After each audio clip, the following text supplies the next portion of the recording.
السلام علیکم ورحمۃ اللہ وبرکاتہ۔ اعوذ باللہ السمیع العلیم من الشیطان الرجیم من حمزہ ونفخہ ونفثہ۔ بسم اللہ الرحمن الرحیم۔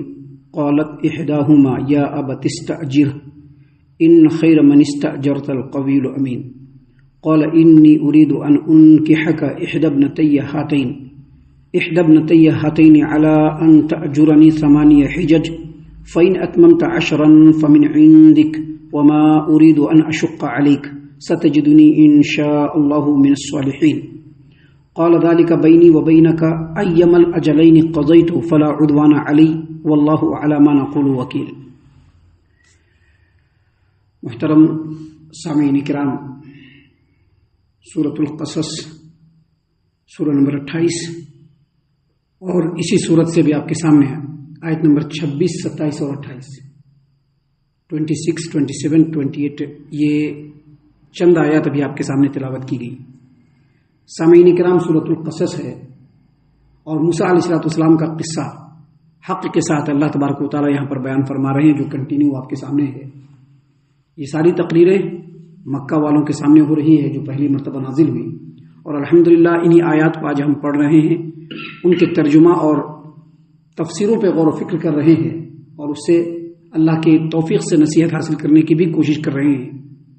اس سے پہلے جو واقعات آپ کے سامنے بیان کی گئے کل کے درس میں، اس میں ہم نے یہ بتلایا کہ جب سیدنا موسیٰ علیہ السلام مدین پہنچے تو وہاں پر اس مقام پہ جہاں پہ لوگ اپنے جانوروں کو پانی پلایا کرتے تھے، وہاں پہ پہنچے تو دیکھا کہ ایک جمع غفیر ہے، بڑی بھیڑ ہے، اور ایک بہت ہی بڑا ڈول ہے، اور وہاں پہ بہت بڑا پتھر بھی ہے، جیسا کہ روایتوں میں آتا ہے کہ پتھر بھی ہے جس کو 10 آدمی مل کر کے مشکل سے اٹھا پاتے تھے، اور اس ڈول کو 2 آدمی بمشکل اٹھاتے تھے، اور اٹھا کر کے اس کو کنویں میں بوڑی میں ڈال کر کے وہاں سے پانی نکال کر کے جانور کو پلاتے تھے، اور 2 آدمی پلاتا اور پھر نکلتا اور دوسرے آدمی کی باری آ جاتی تھی۔ وہیں پر تھوڑی دور ہٹ کر کے 2 لیڈی اپنے جانور کو، اپنے بکریوں کو پکڑے ہوئی ہے اور ویٹ کر رہی، انتظار کر رہی۔ موسیٰ علیہ السلام نے جا کر کے ان سے پوچھا، انہوں نے کہا کہ ایسا معاملہ ہے، ہمارے گھر میں کوئی نہیں ہے، والد بہت بوڑھے ہیں، ہم لوگوں کو ہی نکلنا پڑتا ہے، اب اتنی بھیڑ ہے اور اتنا بھاری بالٹی ہے، بکٹ ہے، ڈول ہے، اس کو تو نکال نہیں سکتے ہیں، تو جب یہ لوگ پلا کر کے چلے جائیں گے تو بچا کھچا جو پانی ہوگا وہ ہم اپنی بکری کو پلا کر کے چلتے بنیں گے۔ موسیٰ علیہ السلام آگے بڑھے، جس ڈول کو 2 آدمی اٹھا سکتا تھا بڑی مشکل، اس کو موسیٰ علیہ السلام نے اکیلے اٹھا کر کے آسانی سے پانی نکال کر کے ان کی بکریوں کو پلایا، اور پھر وہ لوگ چلی گئی۔ اس کے بعد موسیٰ علیہ السلام کے پاس ان کے والد نے بھیجا کہ جاؤ، جب تمہاری اتنا ہیلپ کیا ہے تو ان کو بلا کر کے اجرت دو۔ موسیٰ علیہ السلام کے پاس ان 2 عورتوں میں سے ایک عورت آئی، 2 نوجوان عورتوں میں سے ایک عورت آئی، اور اس نے کہا کہ میرے والد صاحب آپ کو بلا رہے ہیں، چلیے آپ کو آپ کے محنت کے اور آپ کی ہیلپ کی وجہ سے ہم لوگ کچھ دینا چاہتے ہیں، کچھ اجر دینا چاہتے ہیں۔ موسیٰ علیہ السلام چل پڑے، اور جب وہاں پر پہنچے تو وہ سیدنا شعیب علیہ السلام ہیں جن کو اپنا پورا واقعہ سنایا، تو شعیب علیہ السلام نے کہا کہ ٹھیک ہے، کوئی بات نہیں، ٹھیک ہے، کوئی بات نہیں، آپ اب ظالم قوم سے نجات پا چکے ہیں، اب یہاں پر ہمارے ساتھ آپ قیام کر سکتے ہیں۔ وہاں پر موسیٰ علیہ السلام کچھ دن قیام کیے۔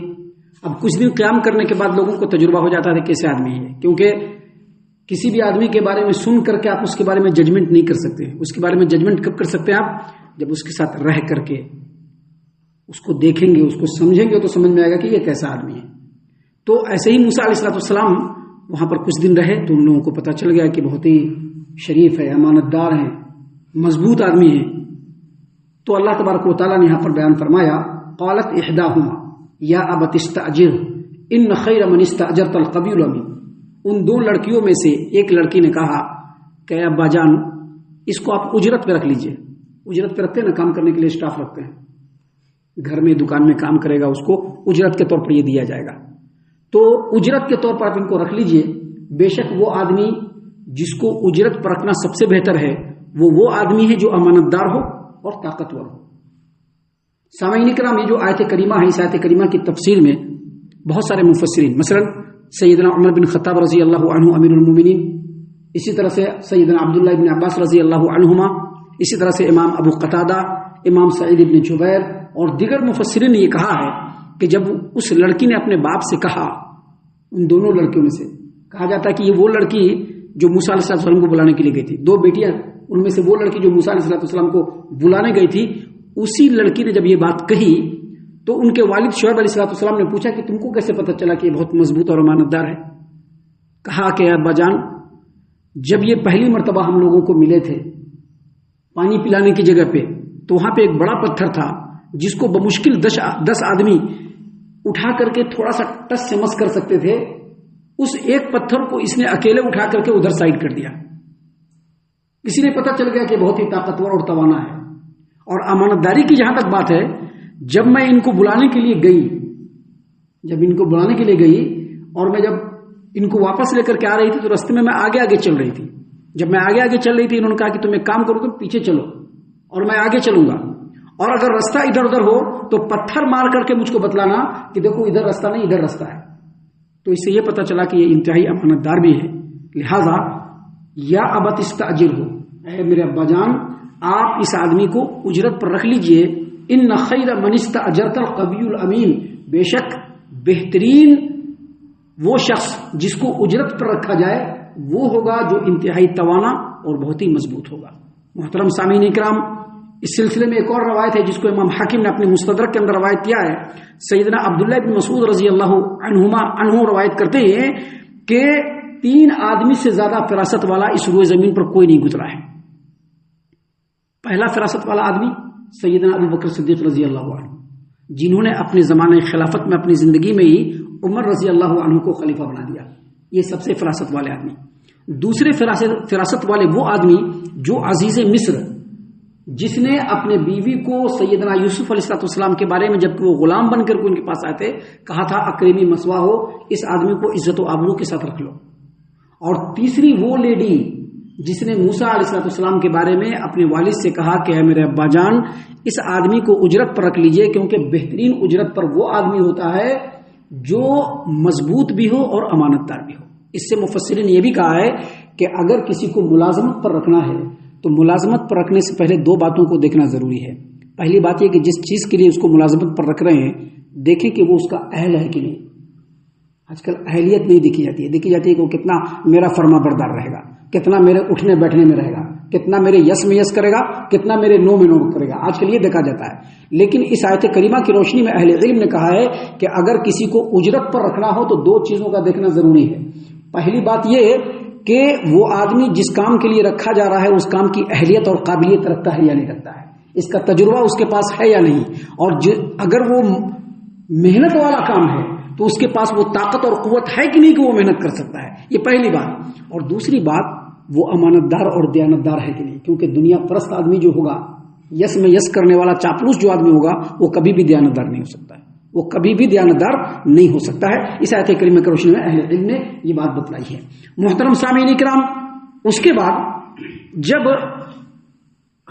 شعیب علیہ السلام کی بیٹی نے یہ بات رکھی تو شعیب علیہ السلام بھی ایگری کر گئے۔ کیوں؟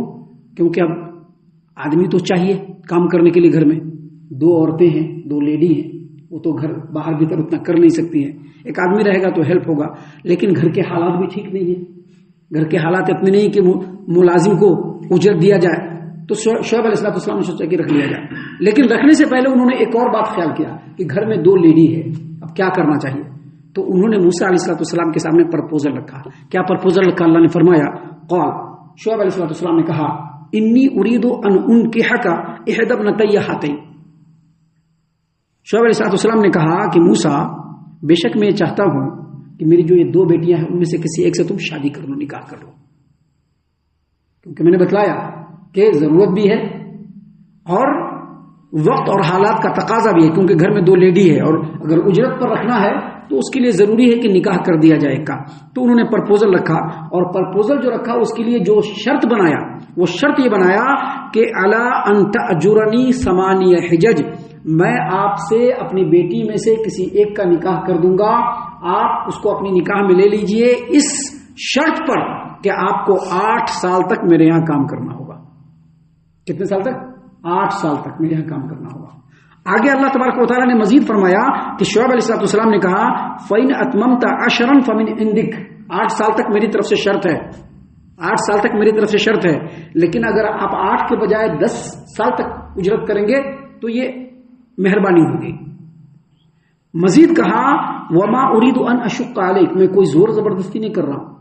اب یہ مت سمجھیے کہ میں زور زبردستی کروں، وما اريد ان اشق عليك کا مطلب یہ ہے کہ آپ یہ مت سمجھیے گا کہ میں زور زبردستی کر رہا ہوں۔ یہ میری طرف سے ایک شرط ہے آپشنل کہ آپ کو 8 سال تو کام کرنا ہوگا، لیکن اگر آپ چاہیں تو 8 کے بجائے 10 سال تک بھی کر سکتے ہیں، لیکن یہ زور زبردستی نہیں ہے۔ ستجدونی انشاءاللہ من الصالحین، آپ مجھ کو بہترین سلوک کرنے والا پائیں گے، میں آپ پر کوئی دباؤ نہیں ڈالوں گا، کوئی زور زبردستی نہیں کروں گا۔ جب یہ بات سیدنا شعیب علیہ السلام نے موسیٰ علیہ السلام کے سامنے کہہ دی تو موسیٰ علیہ السلام نے جواب میں کہا، قال، اللہ نے فرمایا کہ موسیٰ نے کہا، ذالک بینی و بینک، ذالک بینی و بینک، یہ میرے اور آپ کے درمیان آج طے ہو گیا۔ ایما الاجلین قضیتو، آپ نے 2 آپشن دیا ہے، جس میں سے جس آپشن کو میں چاہوں اتنا میں کمپلیٹ کروں گا۔ ایما الاجلین قضیتو کا مطلب یہ ہے کہ 2 آپشن میں سے اگر میں چاہوں تو 8 سال تو کروں گا ہی، لیکن اگر میں 10 سال کر دوں تو یہ میری طرف سے ہوگا، آپ کی طرف سے کوئی دباؤ نہیں ہونا چاہیے۔ ایما الاجلین قضیت فلا عدوان علی، فلا عدوان علی کا مطلب یہی ہے کہ میرے اوپر کوئی دباؤ نہیں ہوگا، میں کوئی زور زبردستی نہیں پسند کروں گا، میری چاہت ہوگی تو میں 8 سال کام کروں گا اور اس کے بعد میں شرط سے آزاد ہو جاؤں گا، اور اگر میں چاہوں گا تو 8 سال کے بجائے 10 سال کر دوں گا اور یہ میری طرف سے زیادہ ہوگا۔ آپ بڑے ہیں، بزرگ ہیں، اللہ کے نبی ہیں، آپ کی بات کو ماننا افضل ہے، تو میں جو چاہوں گا کروں گا، میرے اوپر کوئی دباؤ نہیں ہونا چاہیے۔ اور آگے کہا واللہ علی ما نقول وکیل، اور ہم اور آپ جو ابھی بات کر رہے ہیں، ہمارے اور آپ کے درمیان جو بات ہوئی ہے، اس بات کے اوپر اللہ گواہ ہے۔ اس سے یہ پتہ چلا کہ لکھنا تو چاہیے، لیکن انسان کے منہ سے جب ایک بار بولی نکل جاتی ہے، وہ رب کے ہاں کاتب کرام جو ہوتا ہے، جو لکھنے والے جو ہوتے ہیں، وہ لکھ لیتے ہیں، وہ اللہ کے ہاں وہ ہو گیا، وہ اللہ کے ہاں بن گیا، وہ اس کو کوئی بھی نہیں مٹا سکتا ہے۔ دنیا میں دھوکہ دھڑی کی خاطر لکھا جاتا ہے اور لکھنے کا حکم ہے، لیکن یہاں پر موسیٰ علیہ السلام نے بتلا دیا کہ ہمارے اور آپ کے درمیان جو اگریمنٹ ہوا، اس پر میرا رب گواہ ہے، اس پر میرا رب گواہ ہے، اور جو ہوگا اس میں سے کریں گے۔ سامعین کرام، ہم آپ کو بتلا دیں کہ موسیٰ علیہ السلام نے کمپلیٹ 10 سال پورا کیا، حالانکہ انہوں نے کہا تھا کہ میرے اوپر کوئی زور زبردستی نہیں ہوگی، لیکن انہوں نے کمپلیٹ 10 سال پورا کیا تھا۔ اس کی دلیل صحیح البخاری کتاب الشہادات حدیث نمبر 2684 2684 نمبر کی روایت ہے۔ سیدنا سعید بن جبیر رحمۃ اللہ علیہ کہتے ہیں کہ حیرہ جو ایک مقام ہے، وہاں کے ایک یہودی نے مجھ سے پوچھا کہ اچھا بتاؤ، موسیٰ علیہ السلام نے کتنے برس تک بکریاں چرائی تھی؟ بکری شعیب علیہ السلام کے ہاں کتنے سال تک بکریاں چرائی تھی، یعنی اجرت پر کام کیا تھا؟ تو شعیب علیہ سعید ابن جبیر رحمۃ اللہ علیہ نے کہا کہ مجھ کو تو پتہ نہیں ہے، حالانکہ سعید ابن جبیر رحمۃ اللہ علیہ بہت بڑے مفسر، بہت بڑے عالم دین۔ یہاں پر ایک بات یاد رکھ لیجئے کہ کوئی کتنا ہی بڑا عالم دین کیوں نہ ہو، بہت ساری باتیں اس سے پوشیدہ ہیں، ابھی کوئی کہتا ہے کہ فلاں اتنا بڑا امام ہے، وہ کیسے غلطی کر گیا، کہتے ہیں نا، نہیں یار اتنے بڑے امام ہیں نا یار، لوگ کہتے ہیں۔ یہاں پر سعید ابن جبیر رحمۃ اللہ علیہ کا جو میں ذکر کر رہا ہوں، یہ تابعی ہیں، اور یہ وہ تابعی ہیں جن کا تفسیر کے اندر صف اول میں جو مفسرین ہیں ان میں ان کا مقام ہے۔ ان سے پوچھا گیا کہ موسیٰ علیہ السلام نے کتنے سال تک بکری چرائی شعیب علیہ السلام کے گھر پہ؟ تو کہا کہ مجھ کو نہیں معلوم ہے، میں عرب کے سب سے بڑے عالم سے جب مل کر کے اس کے بارے میں بات کر لوں گا، اس کے بعد ہی کوئی جواب دوں گا۔ وہاں سے وہ سیدھے آئے، مکہ کے اندر آئے اپنے مقام پہ، اور آنے کے بعد سیدنا عبداللہ ابن عباس رضی اللہ عنہ، اور یقیناً وہ حبر الامہ بھی ہیں اور بحر الامہ بھی، یعنی امت میں جو علم ہے اس میں ایک بڑا اور سب سے بڑا مقام سیدنا عبداللہ ابن عباس رضی اللہ عنہ کو آئے ان کے پاس اور کہا کہ موسیٰ علیہ السلام نے کتنے سال تک اجرت پر کام کیا تھا؟ تو کہا سیدنا عبداللہ ابن عباس رضی اللہ عنہما نے کہ موسیٰ علیہ السلام نے 2 آپشن میں سے 2 شرطوں میں سے وہ شرط کمپلیٹ کیا جو زیادہ تھا، یعنی 10 سال، اور پھر کہا کہ جب اللہ کا رسول کوئی بات کہتا ہے وہ وعدہ کرے یا نہ کرے، جو کہتا ہے اس کو احسن اور اکمل انداز میں پورا کرتا ہے، اور یہی کام موسیٰ علیہ السلام نے کیا، یعنی 10 سالوں تک سیدنا شعیب علیہ السلام کے گھر میں اجرت پر انہوں نے کام کیا۔ ابھی واقعہ کنٹینیو ہے جو انشاءاللہ کل ہم آپ کے سامنے پیش کریں گے اللہ کی توفیق سے. ہم اللہ سے دعا کرتے ہیں کہ اللہ تعالی ہم تمام کو ان تمام باتوں کے اوپر خوب غور و فکر اور تدبر کرنے کے ساتھ ساتھ ان باتوں پر عمل کرنے کی بھی توفیق عنایت فرمائے. آمین. اللہ تعالی ہم تمام کو صحیح معنوں میں پکا سچا مومن مسلمان بنائے. اللہ اور اس کے رسول صلی اللہ علیہ وسلم کی اطاعت و فرما برداری کرنے والا بنائے. صحابہ کرام رضی اللہ عنہم کے طریقے پر چلنے والا بنائے. جنت الفردوس میں جگہ عطا فرمائے. اے اللہ ہم تمام کو جہنم سے پناہ دے. اے رب العالمین ہم تمام کو جہنم سے پناہ دے. اے مالک الملک ہم تمام کو جہنم سے پناہ دے. آمین یا رب العالمین. وما علینا الا البلاغ المبین. الذي نزل الفرقان على عبده ليكون للعالمين نذيرا